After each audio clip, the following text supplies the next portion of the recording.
सास का घूंघट पार्ट 2।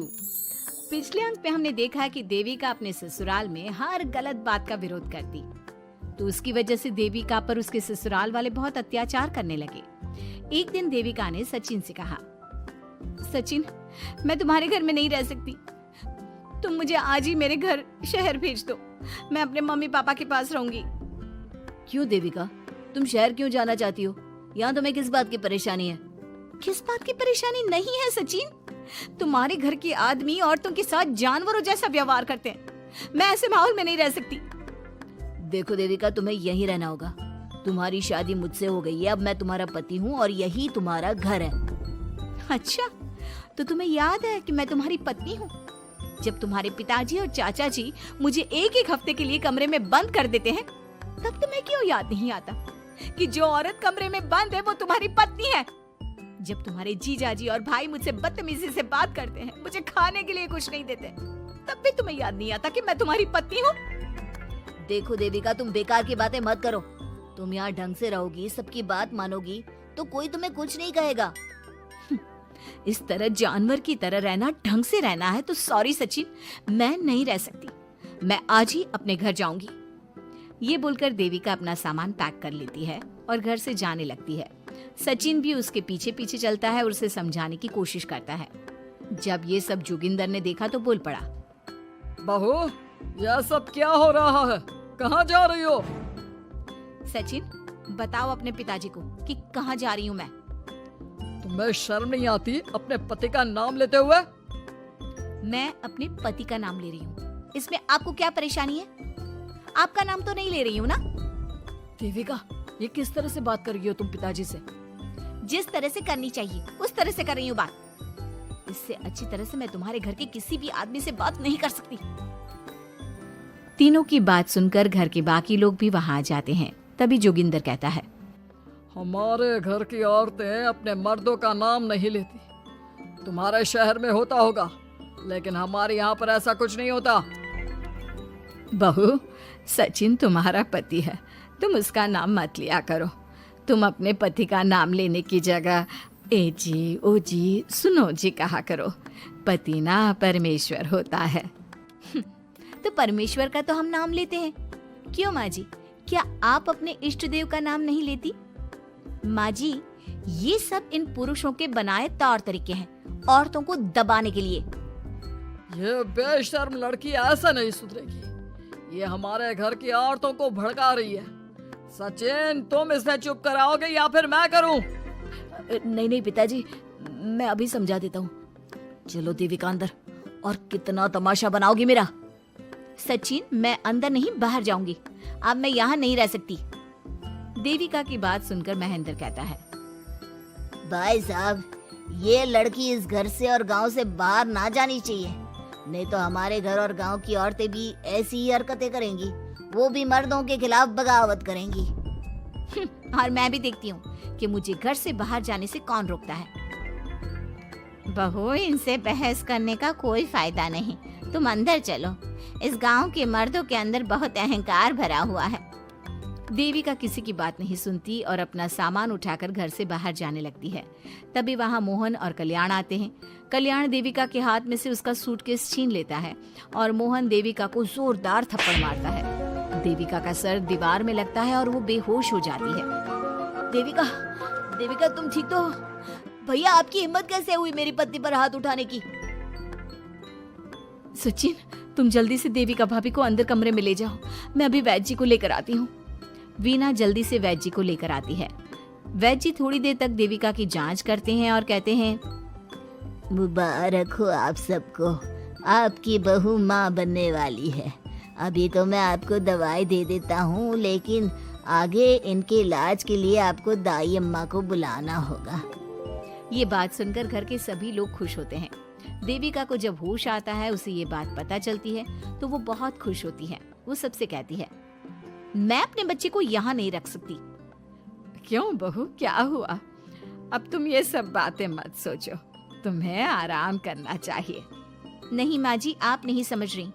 अगर मेरा बेटा हुआ तो इस घर के मर्दों की तरह अहंकारी और औरतों पर जुल्म करने वाला बनेगा, और अगर मेरी बेटी हुई तो वो जानवरों की तरह जुल्म सहने वाली बनेगी और दोनों ही अनपढ़ रहेंगी। देविका की बात सुनकर घर की सभी औरतों को पहली बार एहसास हुआ कि वो किस अंधकार वाले समाज में जी रही हैं। लेकिन फिर भी घर की सारी औरतें उसे ही समझाती हैं। बहू देखो, तुम्हारी बात सही है, लेकिन तुम इस हालत में सफर नहीं कर सकती। हाँ बहू, तुम यहीं रहो, अपना और अपने बच्चे का ख्याल रखो। देखो ना देविका भाभी, हमें बिल्कुल भी पढ़ना लिखना नहीं आता, अपना नाम भी नहीं लिख पाते, तो आप मुझे थोड़ा पढ़ा दीजिए ना।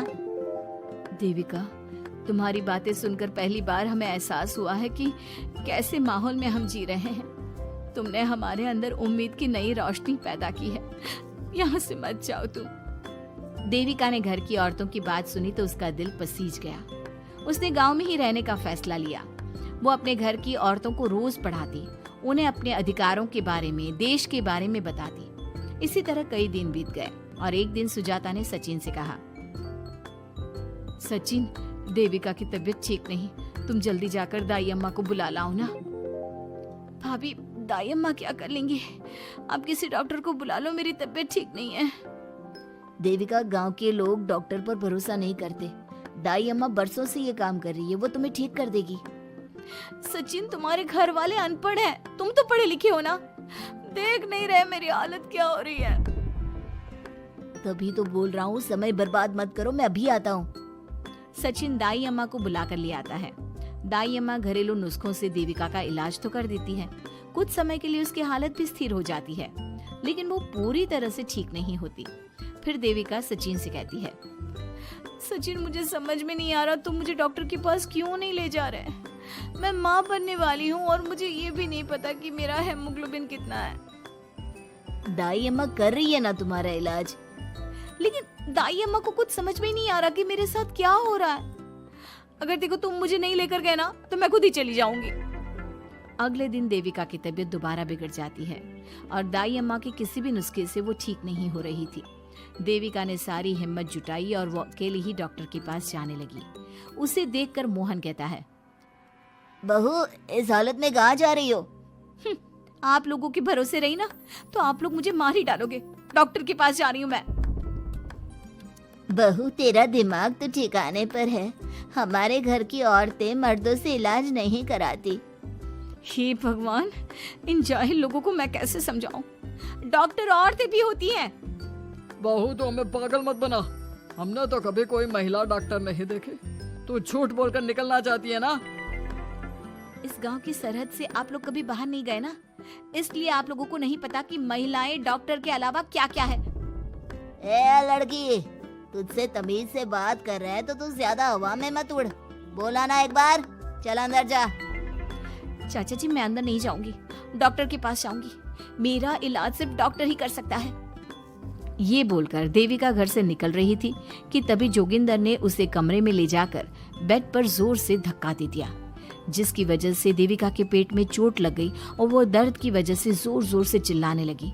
ये देखकर घर की सारी औरतें देविका को संभालने लगी। देविका, हिम्मत रखो, सब ठीक हो जाएगा। देविका भाभी, आप ठीक हो ना?